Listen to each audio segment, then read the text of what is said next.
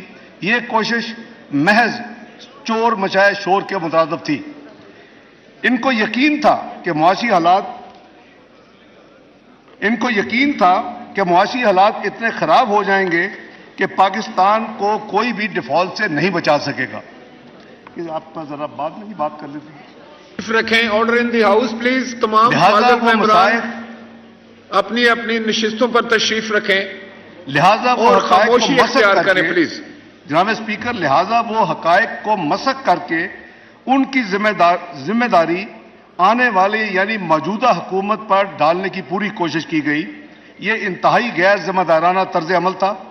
کسی محب وطن سیاسی جماعت کو اس طرح کا طرز عمل زیب نہیں دیتا. جناب اسپیکر اللہ تعالیٰ کے فضل و کرم اور وزیر اعظم شہباز شریف اور اتحادی جماعت پور تعاون سے ایسے مشکل معاشی فیصلے کیے گئے اور کیے جا رہے ہیں. جناب اسپیکر موجودہ مخلوق حکومت کے مشکل فیصلوں کی وجہ سے الحمدللہ ملک ڈیفالٹ سے بچ گیا اور زر مبادلہ کے ذخائر میں گراوٹ کے جو سپیڈ تھی اس کو کم کیا گیا. حکومت نے IMF پروگرام کے نئے جائزے کی تمام شرائط کو پورا کر چکی ہے. IMF پروگرام حکومت کی ترجیح ہے. اس لیے حکومت باقاعدگی سے IMF سے مذاکرات کو جاری رکھے ہوئے ہے. ہماری حد المقدور کوشش ہے کہ جلد سے جلد سٹاف لیول ایگریمنٹ دستخط ہو جائیں اور پروگرام کا نیا جائزہ IMF کے بورڈ میں مکمل ہو. جناب اسپیکر حکومت کو عوام کی مشکلات کا اندازہ ہے اور اس کی ہر ممکن کوشش ہے کہ عوام کو ریلیف دینے کے زیادہ سے زیادہ اقدامات کیے جائیں تاکہ عوام کو مہنگائی کے اثرات سے بچایا جا سکے.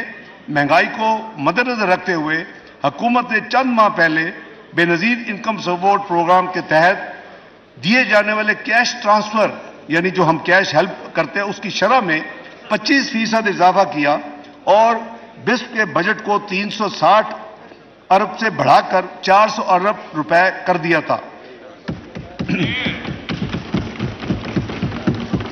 اس کا اطلاق جناب اسپیکر 1 جنوری 2023 سے کر دیا گیا اور جو ریسیپینٹس ہیں بینیفیشریز ان کو بیک ڈیٹ سے وہ رقوم مل چکی ہیں.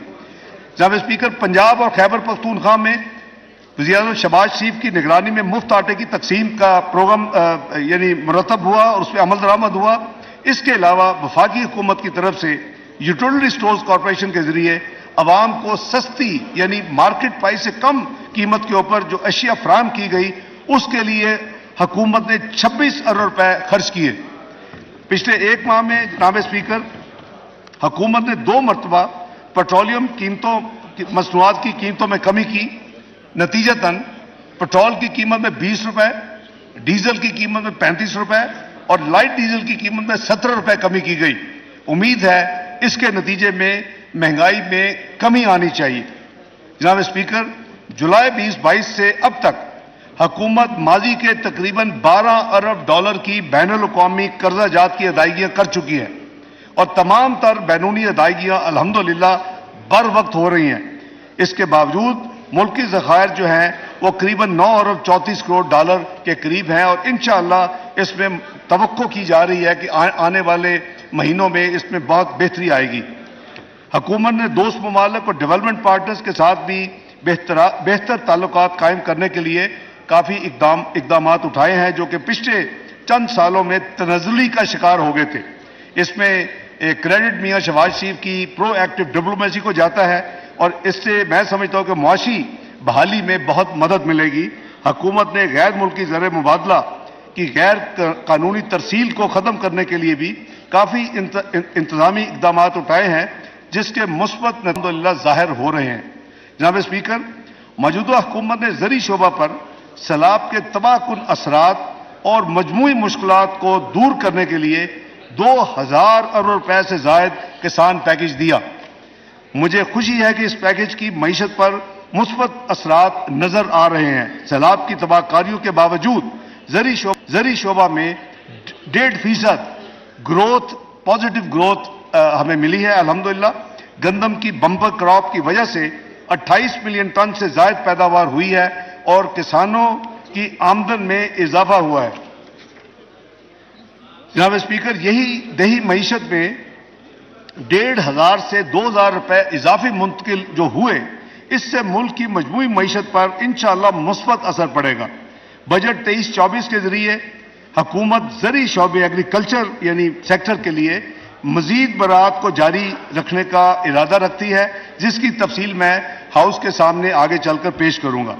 جناب اسپیکر، امید ہے کہ یہ اقدامات ملک میں فوڈ سیکیورٹی کے حوالے سے اہم کردار ادا کریں گے۔